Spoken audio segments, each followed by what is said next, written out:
Those who have no balls give money to those who have no imagination. Wow. Okay, yeah, that doesn't pull any punches. Not at all. But the core idea, I mean, it feels kind of true, doesn't it? Yeah. It's this cynical take on how, people with money, but maybe not a lot of nerve, they often back the safe stuff, the uninspired projects. Right. They avoid the truly bold ideas, the risky ones. And that's really what we're going to unpack for you today. Our mission is to look into where this quote might have come from, who people think said it, because there's a lot of myths out there. Oh, yeah. Oh, big time.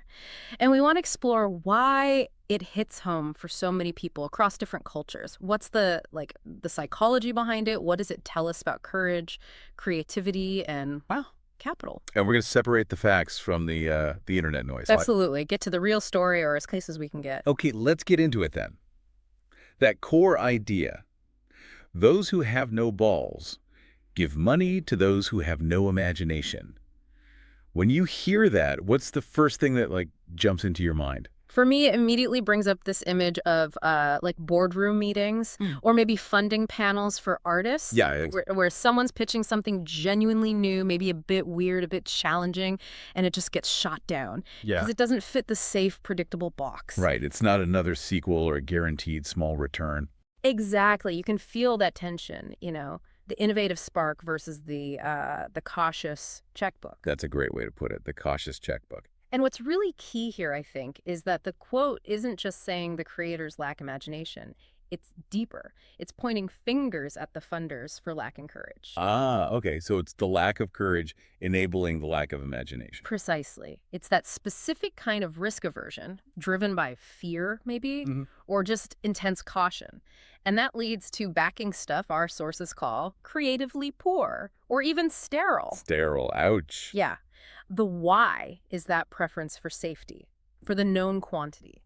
You avoid the potential for failure, sure, but you also shut the door on, potential brilliance, true innovation. So it's like choosing the slightly updated phone model over the potentially revolutionary teleportation device, because a phone's a sure thing, even if it's boring. Kind of, yeah. A bit extreme, maybe, but the principle holds. The quote suggests it's not just individuals, it's like a systemic thing, where real novelty, the genuinely new stuff, struggles to get funding. Right. Because the system itself might favor predictability. Exactly. Think about things like quarterly reports in big companies, or funders needing quick, measurable results, ROI, right? Those structures can, maybe without meaning to, push people towards the safer, less imaginative bets. It makes it super hard for the truly disruptive ideas, the ones that might take years to pay off or might fail to get the backing they need. Even if they could change everything in the long run. Right. So it's not just one timid purses. It's kind of baked into the system sometimes. De-risking becomes de-innovating. Wow. Okay, so the lack of courage funds the lack of imagination, and the system kind of reinforces it. That really makes you think about how many great ideas might just wither on the vine. It does. Which brings me to the next point. If this observation is so, widespread in its feeling, who actually said it? Where did it come from? Because you hear names thrown around, especially online. Yeah. Like I've seen it pinned on Albert Einstein sometimes, or George Bernardu Shah. And then there's that vaguer one, old school film producers. Yeah. Those attributions are fascinating and mostly wrong. Einstein and Shaw, they're like magnets for fake quotes online. Seriously. Really? So many quotes are just made up and stuck to them. Loads of them. Modern sayings, witty remarks. People just assume, oh, sounds smart, must be Einstein. But for this specific quote, our sources are clear. There's absolutely zero reliable proof linking it to either Einstein or Shaw. Huh. Okay. So debunked.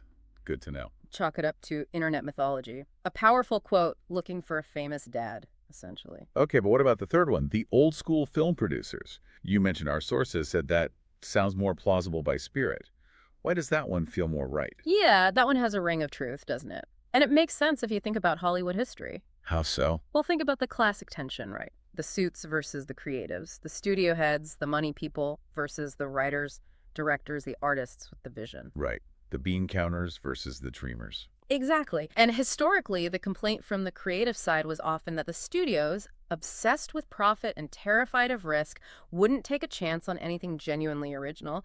They'd rather greenlight the 10th sequel, the predictable genre flick, Then the bold, weird, maybe genius new script. Precisely. Our sources talk about countless stories like that. Groundbreaking ideas getting passed over for the safe bet. You can almost hear some cigar-chomping exec saying, forget the art film, give me something that sells popcorn. Yeah, I can picture that scene. So that context, that specific industry clash between big money and big ideas, makes the cynicism of the quote feel really authentic. It sounds like something born from that world. Okay, that makes a lot of sense. It feels grounded in that specific reality. Yeah. But if it's that resonant, even in, say, Russian and potentially Hollywood, does it pop up elsewhere? In other languages? Does the sentiment translate? Oh, absolutely. It seems this observation isn't confined by language barriers. Our sources found some really interesting French versions, for instance. Oh, like what? Well, there's a direct translation, pretty much mirrors the English. Ceux qui n'ont pas de couilles financent ceux qui n'ont pas d'imagination. Basically, those without balls finance those without imagination. Okay, same bluntness. Yep. But then you get variations that kind of shade the meaning differently. One goes, les lâches fortunés subventionnent les esprits sans audace. Which means? The wealthy cowards subsidize minds without daring. See, it shifts slightly, focuses on cowardice and lack of daring. Interesting. Daring instead of just imagination. Exactly. And another one focuses even more on the creative side. Ceux qui manquent de courage financent, ceux qui manquent de créativité. Those who lack courage finance those who lack creativity. Okay. Yeah. So you see these different angles, imagination, daring, creativity, but they all circle back to that core idea. It's fascinating how those variations, like focusing on daring or creativity, maybe broaden it out a bit from the original punch. It's not just a lack of ideas, but a lack of boldness, a lack of spark. It really does underscore the different facets, doesn't it? The direct one hits hard. But wealthy cowards subsidizing minds without daring, that feels almost more pointed. It suggests an active process. Like the cowardice is actually enabling the lack of daring financially. Exactly. It's not just a passive absence on both sides. It implies that the pusillanimous, the cowardly wealthy are making a choice. They're choosing the secure but creatively sterile projects, as our sources put it. Over the truly innovative and audacious concepts. Right. They're actively directing funds away from originality because of their own lack of courage. And the fact that you see the same fundamental complaint expressed in Russian, English, French, it suggests it's a pretty universal dynamic. Which really connects back to that bigger picture you mentioned earlier. This isn't just a witty quote. It's pointing to a real global issue in how we fund new things, isn't it? Precisely. It shines a light on that constant struggle. How do truly groundbreaking ideas, whether in art, science, technology, get the backing they need when the people holding the purse strings are primarily focused on minimizing risk? Yeah. Our sources suggest this widespread risk aversion can lead to, well, a kind of monoculture where everything starts to look the same because only the safest variations get funded. We get endless superhero sequels, but maybe not the next truly paradigm-shifting film, or incremental app updates instead of breakthrough tech. Something like that. Across different fields, if safety first is the absolute mantra for capital, then the bold, the daring, the potentially transformative ideas just struggle. They don't get the oxygen they need.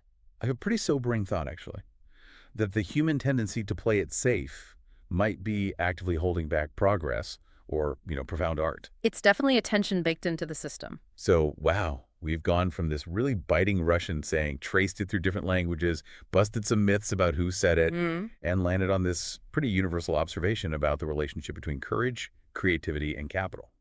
It really hammers home that the funder's courage is just as vital as the creator's imagination. It absolutely is. Which I think leaves a really interesting question for you, the listener, to mull over. Yeah. Think about the projects or ideas that really impress you, the ones that truly broke the mold, in whatever field. What level of courage do you reckon was needed, not just from the creator, but from the people who backed them, who funded them, who gave them a platform?